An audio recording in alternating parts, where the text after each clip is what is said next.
ওগো আমার মায়ার বাঁধনে বেদনামা আমায় বেঁধে রাখিতে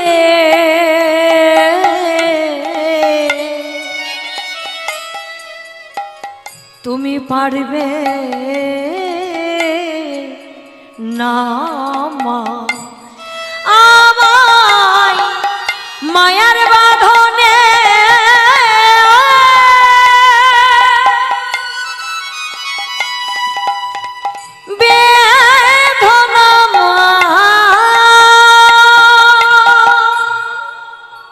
রঘু অনেক চেষ্টা করলো মাকে বোঝাবার, কিন্তু কোনো ফল হলো না। রঘু কাঁদতে কাঁদতে বাড়ি থেকে চলে গেল। খাই না, ঘুমোই না, সব সময় সে চিন্তা করছে আমি কি করব, আমি কি করব।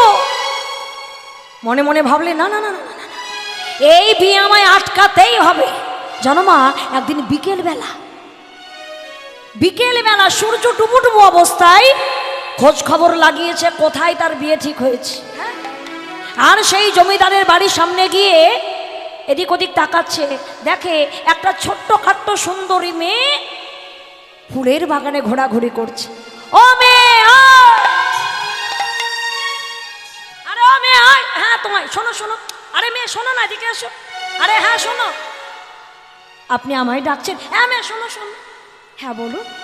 বলছি ও মেয়ে, এটা তো জমিদার বাড়ি তাই না? বলি হ্যাঁ, আমি একটা খবর দিতে এসেছি। না কি খবর? শোনো মেয়ে, আমি শুনেছি এই বাড়ি জমিদারের মেয়ে নাকি বিয়ে ঠিক হয়েছে। বলি হ্যাঁ আপনি ঠিকই তো শুনেছেন। শোনো গো মেয়ে শোনো, এই জমিদার বাড়িতে জানিয়ে দিও এই মেয়ের যার সঙ্গে বিয়ে ঠিক হয়েছে না, ছেলেটা একেবারে পাগল গো পাগল। আচ্ছা তুমি বলো, জমিদারের মেয়ের বিয়ে কেন পাগলের সঙ্গে দেবে? হ্যাঁ, জমিদার মেয়ের বিয়ে ভালো জমিদার দেখে দেবে, একটা পাগলের সঙ্গে বিয়ে দেবে? ওই মেয়েটি বলছে আচ্ছা আপনি যার কথা বলছেন উনি কেমন পাগল? উনি আবার কি কথা, পাগল আবার কেমন পাগল? পাগল তো পাগলই হয়। হ্যাঁ, বলে ওই দেখো গো, যেখানে হরি কথা কৃষ্ণ কথা হয় সেখানে গিয়ে বসে পড়ে। সাধুগুরু বৈষ্ণব দর্শন করলে তাদের চরণতলে গলা করে যায়, শুধু কৃষ্ণ কৃষ্ণ কৃষ্ণ বলে কেঁদে বেড়ায়, এমন পাগল গো এমন পাগল। আহা, তখন মেয়েটি কি বললো জানো? শুনুন, আপনি যেই হন না কেন, আপনি কি ওই বাড়িতে খবর দেবেন এই বাড়ির জমিদারের মেয়ে ওই পাগলকেই বিয়ে করবে। কেন করবে জানো? কারণ কি, জগতে বহু রকমের পাগল আছে। বলা ঠিক হবে না? হবে না? একটু বলি নাকি? না থাক, বলবো, রাগঝাল করবে না তো। জগতে বহু রকমের পাগল আছে। কেউ বোতলের পাগল, কেউ এইটার পাগল, কেউ একটু রিল্যাক্সের পাগল, হ্যাঁ আরো আছে, আর বলা যাবে না। তো জগতে এই যে পাগলগুলো রয়েছে, এমন পাগল তো এখন ঘর ঘর খুঁজলে দু চারটে পাওয়া যায়, কিন্তু কৃষ্ণ প্রেমের পাগল, এমন পাগল এই জগতে পাওয়া যে বড় দায়ী। যদি কারো ভাগ্যে এমন পাগল জুটে যায়, তার পরম সৌভাগ্য, তার মানব জন্ম ধন্য হয় গো। হরি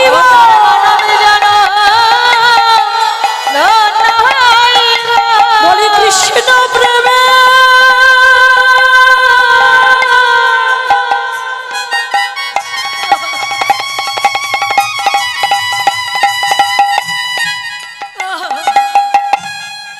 এমন পাগল পেলে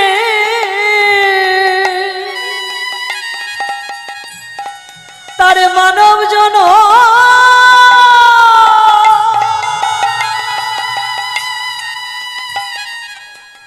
জনম ধন্য হয় গো। এমন কৃষ্ণ প্রেমে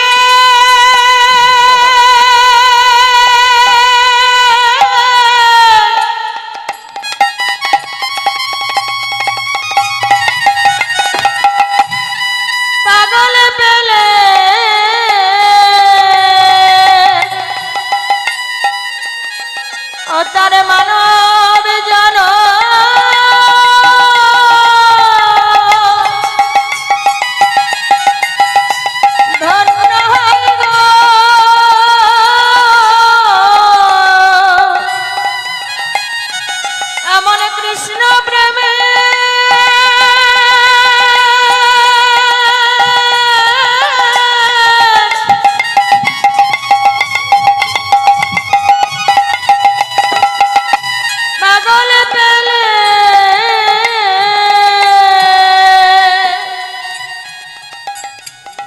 ও তার মানব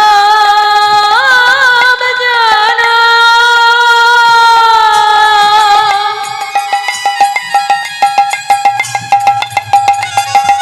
ধন্য হয় গো। এমন কৃষ্ণ প্রেমে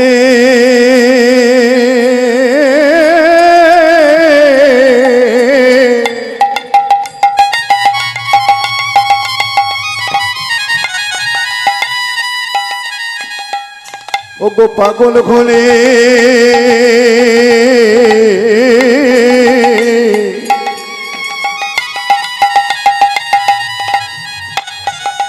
ও গো মানব জন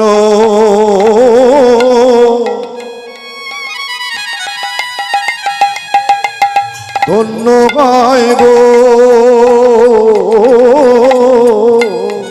এমন কৃষ্ণ প্রেমে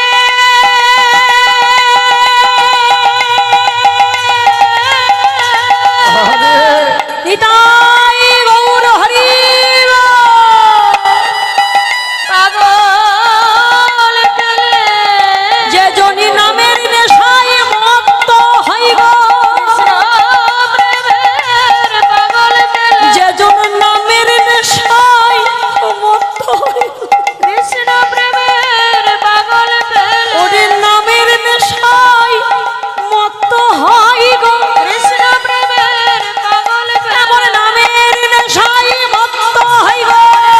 প্রেমের পাগল পেলে কৃষ্ণ পাগল হয় কৃষ্ণ প্রেমের পাগল পেলে তার মানব জন ধন্য হইব।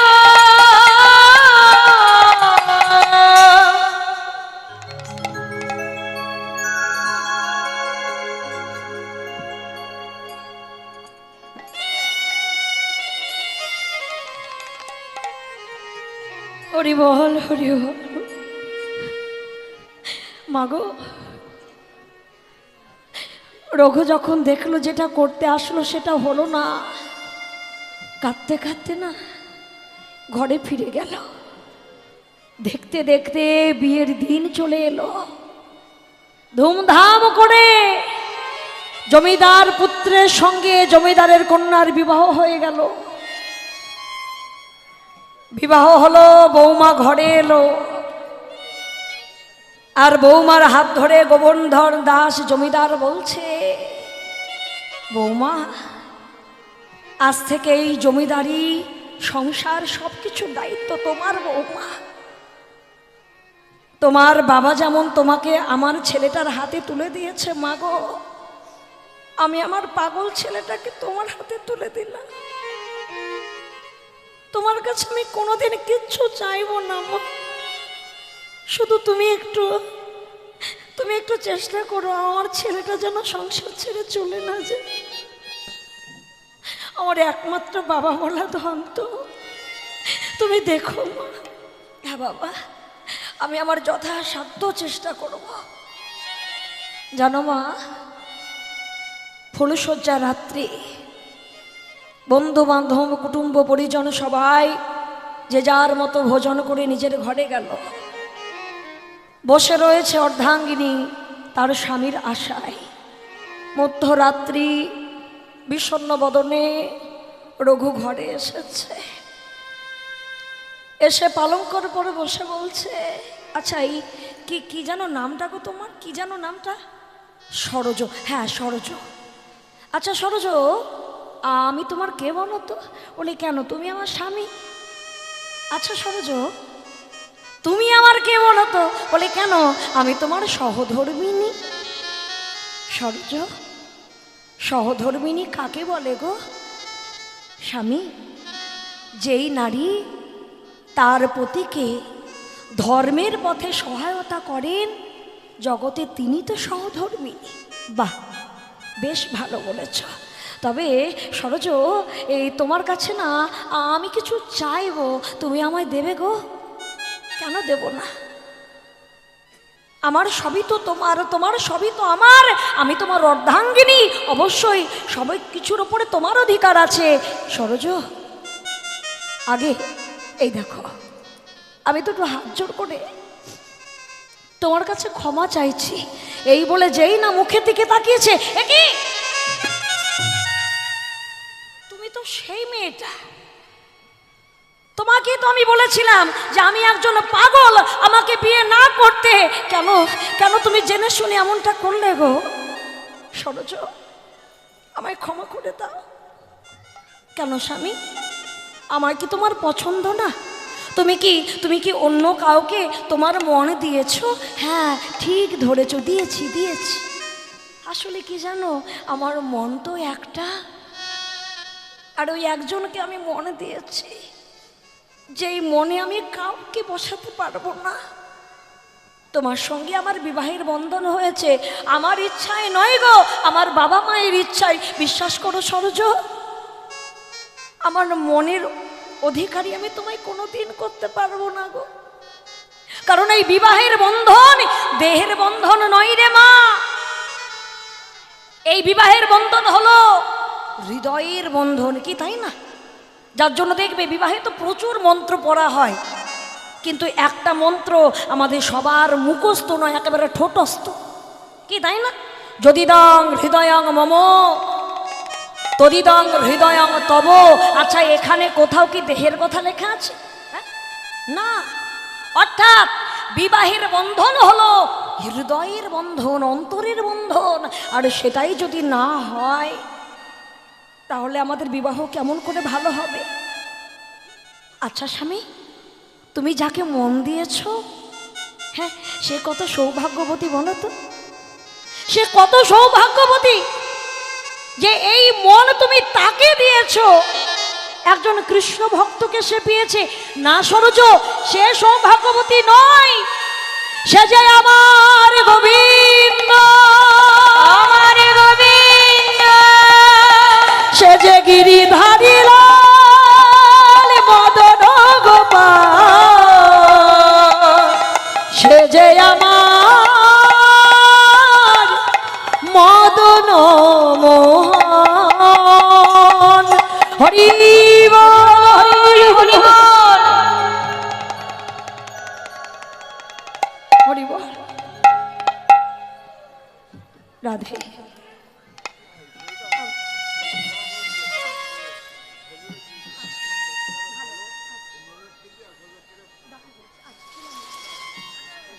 হরে কৃষ্ণ।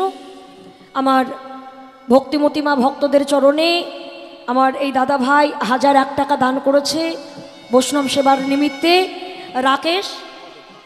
রাকেশ মোদক, আমার এই দাদা ভাই খুব অসুস্থ ছিল এবং বাইরে দেখিয়ে এসেছে, ভেলুরে দেখিয়েছে, এখন তোমাদের চরণ কৃপায় সুস্থ আছে, ভালো আছে।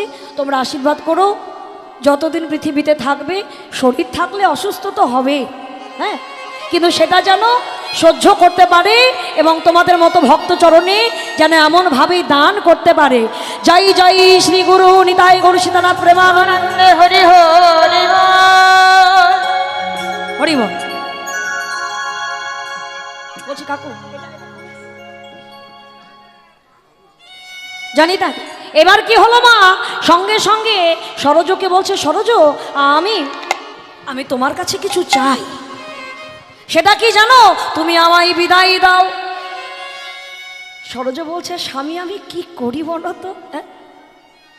আমার জলে কুমির ডাঙায় বাঘ, শ্বশুর মশাইকে কথা দিয়েছি স্বামীকে সংসারী করব, আর এখন স্বামীকে কথা দিতে হবে, তাকে আমি ঘর থেকে বাহির করে দেব। আমার মামা একটা কথা বলেছিল জানো, সতী নারীর ধর্ম তার পতির বাক্য পালন করা। তাই তুমি আজ যখন আমার কাছে কিছু চাইলে আমি দেব, আমার যা হয় হোক গে, কিন্তু আমি তোমার সহধর্মিনী, আমি তোমার ধর্মে বাধা দেব না স্বামী। যাও যাও স্বামী, আমি বিদায় দিলাম। একটু বিষয়টা নিজের মন থেকে অন্তর থেকে ভাবো তো বাবা, যে একজন যুবক তার ফুলশয্যা রাত্রে অপরূপা সুন্দরী স্বর্গের অপ্সরার ন্যায় যার রূপ, সে রূপময় নারী তার স্ত্রীকে ঘরে রেখে কৃষ্ণ ভজনের জন্য ঘর ছাড়ছে। একে বলা হয় বৈরাগ্য। হ্যাঁ, এইটাই বৈরাগ্য। এরা সকল কিছু পেয়েও আমার কৃষ্ণ চরণে যেটা প্রকৃত সার, সেই সারটাকে ধরে বেঁচে থাকতে চায়।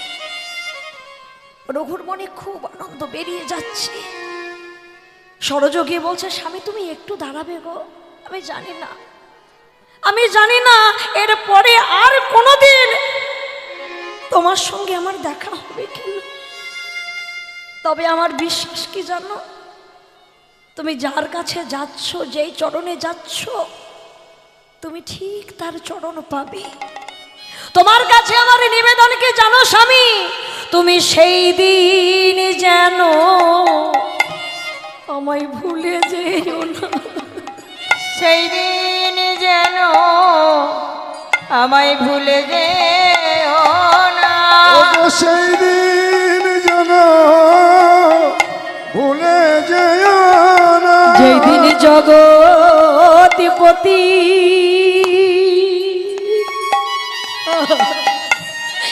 দেখা পাবে এই অভাগী রে, ভুলে যেও না। যেই দিন তোমার জগৎপতি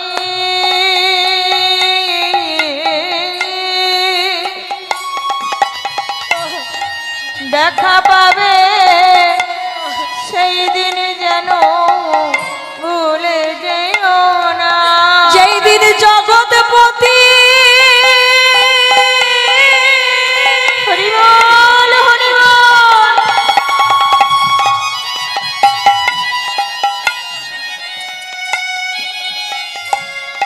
দেখা পাবে, সেই দিন যেন ভুলে যেও না। ওগো যেদিন জগৎপতি যেই দিন জগৎপতি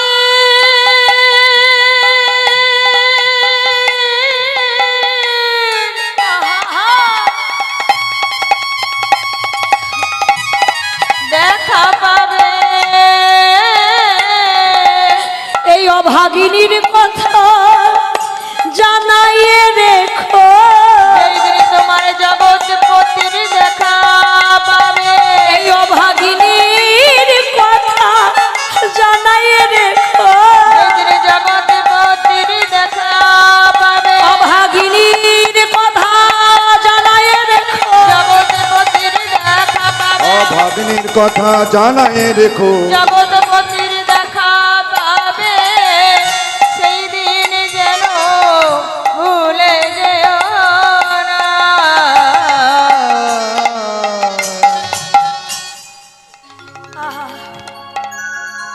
মাগো, এই হলো ভক্তি, এই হলো সেই ভাব যে তার অন্তর দিয়ে, অন্তরের নয়ন দিয়ে একবার যদি কেউ আমার গৌর চরণকে দর্শন করে, বাবা, যদি একবার কেউ তার অন্তরে, এই অন্তরে তো একটা আয়না আছে, যেমন বাইরেকার আয়না দিয়ে আমি আমাদের বাইরেটা দেখতে পাই, ঠিক অন্তরে একটা আয়না আছে জানো, কিন্তু সেই আয়নাতে আমরা নিজেকে দেখতে পাই না। নিজের ভুলগুলো যদি আমি দেখতে পেতাম, তাহলে কি আমি এত ভুল করতে পারতাম? পারি না। কিন্তু অন্তরে একটা আয়না আছে, কিন্তু সেই আয়নায় কামনা, বাসনা, লোভ, লালসার কাদা মাখানো রয়েছে রে বাবা। এই কামনা বাসনার কাদা নিয়ে সেই আয়না দিয়ে কখনো ঈশ্বরের স্বরূপটাকে আমরা ভাবতে পারি না। যেই দিন গৌর বলে কাঁদিতে কাঁদিতে কাঁদিতে নয়নের জলে এই আয়না ধুয়ে যাবে, ধুয়ে যাবে, সেই দিন এই হৃদয়ের আয়নায় আমার গৌর স্বরূপ দেখা দে, আমার গৌর স্বরূপ গৌর হরি গৌর স্বরূপ দেখা দেবে। আহা, তাই তো আজ ভাবাবিষ্ট বদকর্তা করজোর করে বলছেন, আরে বাসুদেব ঘষে কহে নব অনু রাগে আর বাসুদেব ঘোষে কহে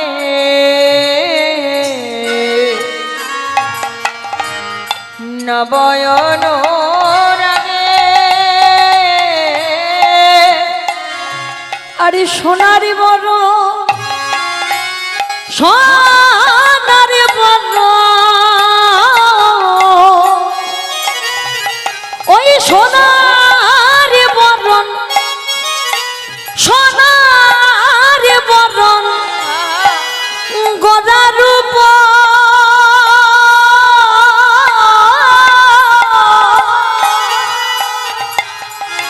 আমার হিয়ার মাঝে জাগে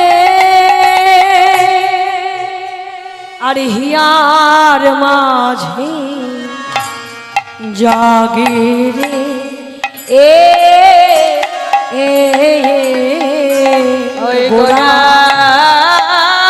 রূপ অগহিয়ার মাঝে জাগে গো ও ও গগনার হিয়ার মাঝে জাগে গো ও ওই গোরা রূপ হিয়ার মাঝে জাগে গো ধাকে ধোমা ধাকে কথা ধাকে ধম ধম ধাকে তা ধাকে তে তে তে তে কথা তে তে কথা ঘনি তক কো দিগনে ধা তে তে কথা ঘনি তক কো দিগনে ধা তে তে কথা ঘনি তক কো দিগনে ও গোরা রূপ হিয়ার মাঝে আহা মরি রে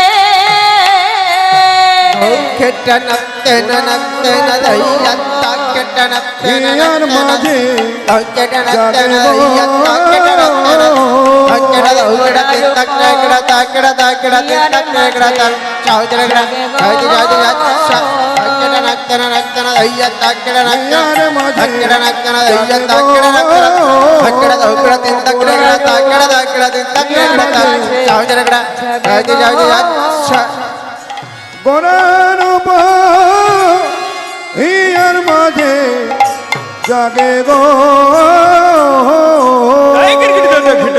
গোরার হিয়ার মাঝে জাগে গো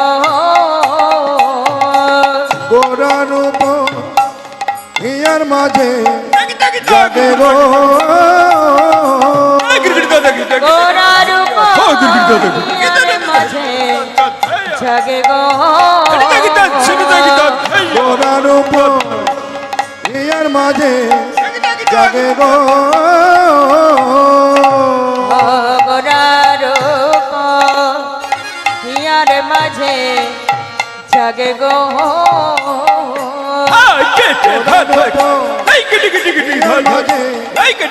গোরা রূপ হিয়ার মাঝে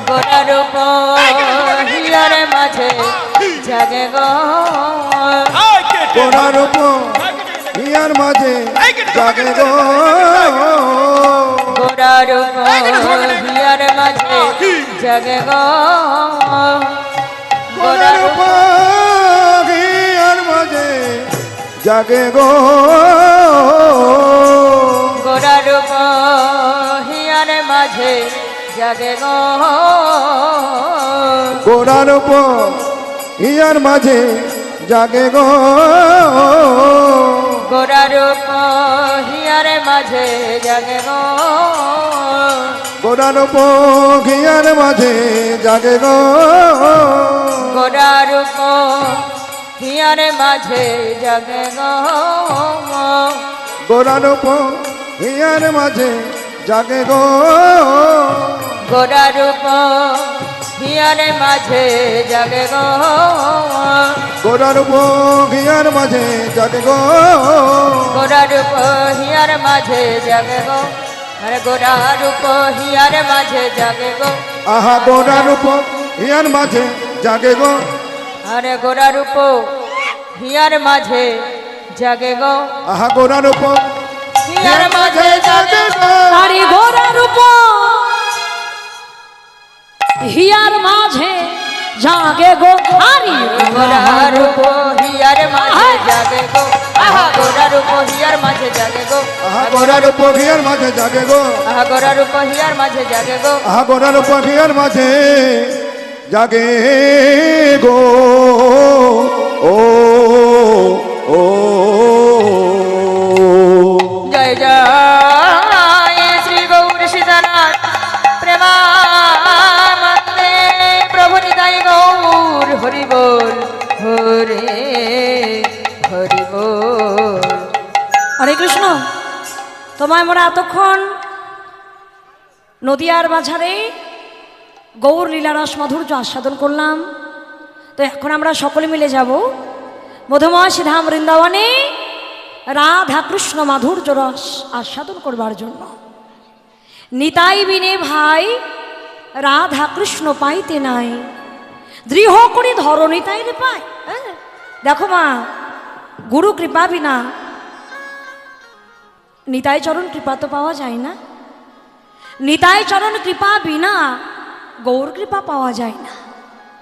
গৌর কৃপা না পেলে ব্রজে যাওয়া যায় না, আর ব্রজে না গেলে মাধুর্য রস আস্বাদন করা হয় না।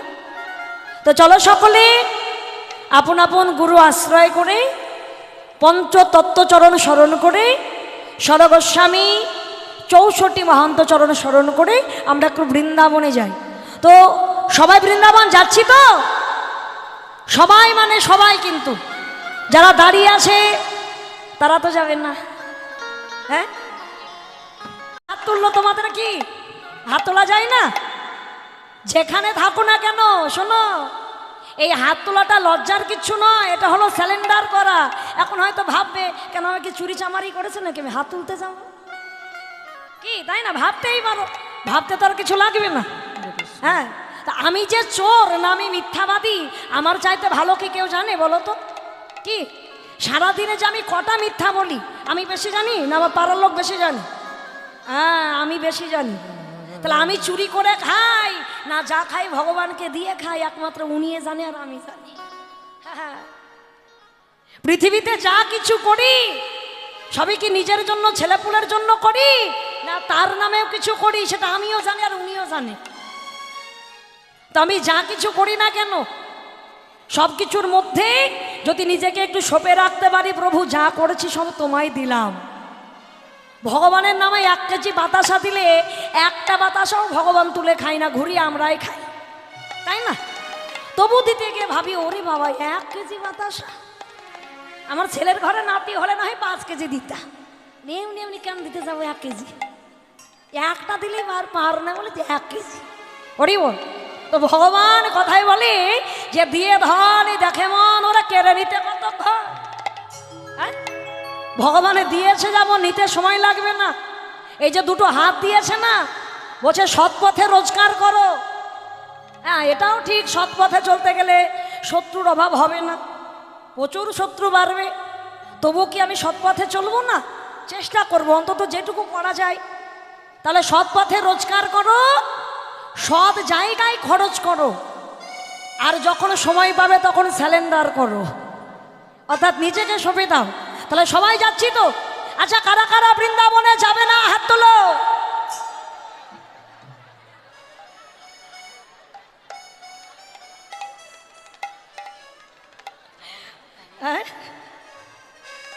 হরিবল, মানে যারা যাবে না তারা হাত তুলেছে। এই শুনতে কি বললি যে যাওয়ার লোক কম আছে? এবার তার প্রমাণ দেখবি। যারা নায়ে হাত তুলেছে তারা হ্যাঁও হাত তুলবে, আর যারা নায়েও তুলেনি তারা হ্যাঁও তুলবে না। কত কষ্ট করে চাদরের ভেতরে হাত গরম করেছে, এখন খেয়ে দিয়ে কাজ নাই। হ্যাঁ, কি তাই না? হরিবল, শোনো, এই হাত তোলাটা সবার ভেতর থেকে আসে না। যারা নায়ে হাত তুলেছে তারা হ্যাঁ না শোনেনি, বৃন্দাবন শুনেছে বিনা পয়সায়, ব্যাস অমনি হাত তুলে দিয়েছে। এবারে যাবে না সেটা পরের কথা। হ্যাঁ, শোনো মা, আমরা বৃন্দাবনে যাব একেবারে বিনা পয়সায়, কোনো খরচ নয়। যা কিছু খরচ করা তোমরা আগে করে দিয়েছো। কমিটির দাদারা, কাকুরা, বাবারা আজ 50 বছর ধরে এই মহত্তি হরিবাসর বৃন্দাবনের বাজার বসায়। কেন পারে এরা? না তোমাদের মতো ভক্তদের হাত তাদের কাঁধে আছে বলে। বাবা, 10-এর লাঠি 1-এর বোঝা। যে কোনো কাজ তুমি বাড়িতে যদি একটা যে কোনো ছোটোখাটো অনুষ্ঠান করতে যাও, দেখবে তোমার কাছে রায়চাঁদের অভাব হবে না। রায়চাঁদ মানে বোঝো তো? বোঝো না বাবা? রায়চাঁদ, এই এটা কেন করলে, আমাকে বললে আর একটু ভালো করে দিতাম। মানে এরা কাজের কাজ কিছু করবে না, এরা শুধু রায় দিতে আসবে। এইটা করলে ভালো হয়, ওইটা করলে ওই হয়, ওকে নিয়ে আসলে এই হয়। এরা না গতরে খাটবে না টাকায় খাটবে, কিছুতেই খাটবে না, কিন্তু ফরং দিতে ছাড়বে না। তো এই রকম ব্যক্তি সব জায়গায় থাকে, এদের দিকে কর্ণপাত নয়, কারণ এরা হলো এক। আর সাহায্য করার জন্য ভক্তিভাবের ব্যক্তি আছে 10, তাহলে 10-এর লাঠি 1-এর বোঝা। তোমরা সেই 10 যদি সাহায্য না করতে, এই মহত্তি হরিবাসর এত বড় এত সুন্দর হতো না।